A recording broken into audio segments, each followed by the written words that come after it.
Hello అండి, welcome to Telangana recipes. ఇవాల్టి వీడియోలో హెల్తీ అయిన బీట్రూట్తో ఫ్రై ఎలా చేసుకోవాలో చూద్దాం. ముందుగా బీట్రూట్ని తీసుకొని వాటి స్కిన్ అంతా తీసేయాలి. అలా తీసేసిన బీట్రూట్ని చిన్న చిన్న ముక్కలుగా కట్ చేసుకొని పెట్టుకోవాలి. ఇలా చిన్న ముక్కలుగా కట్ చేసుకున్న బీట్రూట్తో ఫ్రై కర్రీ చేసుకున్నామంటే చాలా టేస్టీగా ఉంటుంది అండ్ చాలా ఈజీగా ఉడుకుతుంది.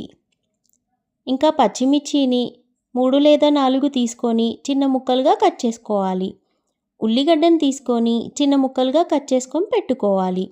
ఇప్పుడు బీట్రూట్ ఫ్రైలో వేసుకునే మసాలా పౌడర్ కోసం ఒక కడాయి పెట్టుకొని అందులో 1 టేబుల్ స్పూన్ శనగపప్పును వేసుకొని 1 మినిట్ ఫ్రై చేసుకోవాలి. తర్వాత అందులోనే 1 టేబుల్ స్పూన్ మినపప్పును వేసుకొని ఇంకో 1 మినిట్ ఫ్రై చేసుకోవాలి. తర్వాత 1 టేబుల్ స్పూన్ పెసరపప్పును వేసుకొని అన్నీ 2 నుంచి 3 నిమిషాల వరకు ఫ్రై చేసుకోవాలి. పప్పులు వేగితేనే కర్రీకి టేస్ట్ వస్తుంది. మీడియం ఫ్లేమ్లో పప్పులని వేయించుకోవాలి. ఇప్పుడు 1 టేబుల్ స్పూన్ ధనియాలు వేసుకొని అన్నీ 1 నిమిషం వరకు వేయించుకోవాలి. ఇలా అన్నీ వేగిన తర్వాత ఎండుమిర్చీలని వేసుకోవాలి.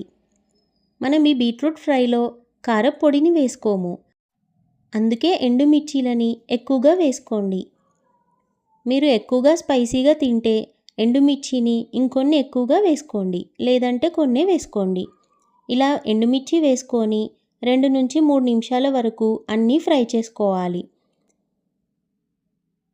అన్నీ వేగిన తర్వాత స్టవ్ ఆఫ్ చేసుకొని చల్లారనివ్వాలి.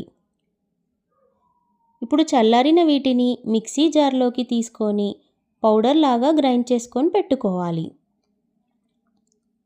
ఇప్పుడు మళ్ళీ కడాయి పెట్టుకొని అందులో 4 టేబుల్ స్పూన్ ఆయిల్ వేసుకొని అది వేడైన తర్వాత 1 టేబుల్ స్పూన్ మినప్పప్పు, 1 టీ స్పూన్ జీలకర్ర వేసుకోవాలి.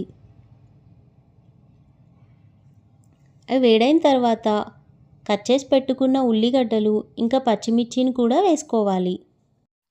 ఉల్లిగడ్డలు పచ్చివాసన పోయి గోలేంత వరకు మీడియం ఫ్లేమ్లో ఫ్రై చేసుకోవాలి. 1 టేబుల్ స్పూన్ అల్లం వెల్లుల్లి పేస్ట్ వేసుకొని ఫ్రై చేసుకోవాలి.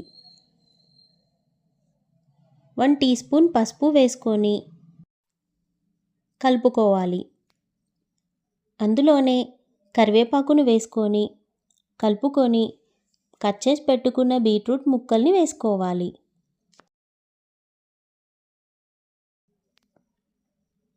ఇలా అన్ని బీట్రూట్ ముక్కలు వేసుకున్న తర్వాత వాటిని కలుపుకొని 2 నుంచి 3 నిమిషాల వరకు మీడియం ఫ్లేమ్లో ఫ్రై చేసుకోవాలి. బీట్రూట్ ముక్కలు గోలితేనే కర్రీ టేస్టీగా ఉంటుంది, లేదంటే బీట్రూట్ ముక్కలు క్రిస్పీగా అవుతాయి. అందుకే ఎక్కువసేపు ఉడికించుకోవాలి. ఇలా ఉడికిన తర్వాత టేస్ట్కి తగినంతగా సాల్ట్ వేసుకోవాలి. నేను 1 టేబుల్ స్పూన్ సాల్ట్ వేసుకున్నాను. మీరు మీ టేస్ట్కి తగినంతగా వేసుకోండి. మళ్ళీ కలుపుకొని ఇప్పుడు మీడియం ఫ్లేమ్లో మూత పెట్టేసి 2 నుంచి 3 నిమిషాల వరకు ఉడికించుకోవాలి. మళ్ళీ ఫ్రై చేసుకొని ముక్కలు ఉడికేంత వరకు మళ్ళీ మీడియం ఫ్లేమ్లో మూత పెట్టేసి ఉడికించుకోవాలి. సాల్ట్ బీట్రూట్కి పట్టుకొని మంచిగా ఉడుకుతుంది. ఇలా బీట్రూట్ ఉడికిన తర్వాత అందులో మనం గ్రైండ్ చేసుకున్న మసాలా పౌడర్ని వేసుకోవాలి. ఇలా మొత్తం పౌడర్ వేసుకున్న తర్వాత కర్రీని కలుపుకోవాలి. ఈ మసాలా పౌడర్తోనే బీట్రూట్ ఫ్రై టేస్టీగా ఉంటుంది. మళ్ళీ మూత పెట్టేసి 2 నుంచి 3 నిమిషాల వరకు లో ఫ్లేమ్లో ఉడికించుకోవాలి. అప్పుడు మనం వేసుకున్న మసాలా పౌడర్ బీట్రూట్ ముక్కలకి పట్టుకొని కర్రీ టేస్టీగా అవుతుంది.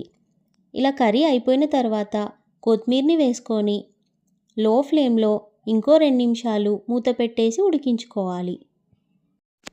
అంతే అండి, చాలా సింపుల్ ప్రాసెస్లో హెల్తీ అయిన బీట్రూట్తో చాలా టేస్టీగా ఫ్రై చేసుకోవచ్చు. ఇది రైస్లోకైనా చపాతీలోకైనా బెస్ట్ కాంబినేషన్. లంచ్ బాక్స్లోకి క్విక్గా అయిపోయే ఈ రెసిపీ మీరు ట్రై చేయండి.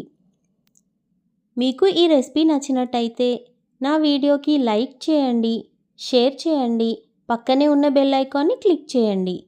Thank you for watching.